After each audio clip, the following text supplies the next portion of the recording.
c'est ce qui nous saisit lorsque nous constatons la crise de l'habitabilité planétaire. Le fait qu'en raison même des effets des activités humaines sur les systèmes planétaires, la capacité que nous avons à habiter la Terre semble menacée.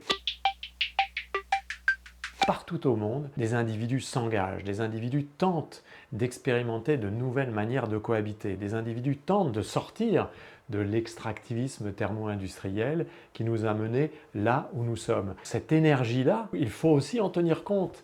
Elle doit non seulement compenser le désespoir, mais plutôt se mettre en tension avec le désespoir, énergie désespoir, qui caractérise bien notre état d'âme et peut-être l'air du temps de la planète Terre en ce moment.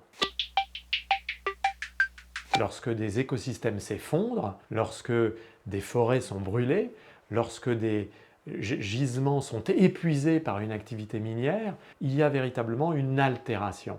Et toute altération nécessite une réparation, c'est-à-dire une manière d'essayer de reconstruire une capacité à habiter collectivement de façon juste et éthique cette terre altérée.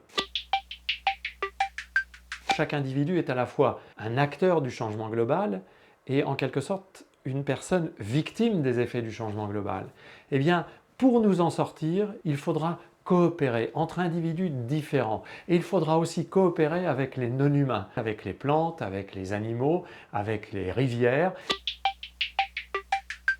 Il témoigne justement de toute la richesse qu'il y a à essayer de dépasser les pensées antagonistes. Énergie désespoir, altération, réparation, local global, pour composer des pensées relationnelles qui nous permettront de faire face à la crise de l'habitabilité pour que nous puissions continuer de cohabiter de façon juste à l'échelle de ce monde.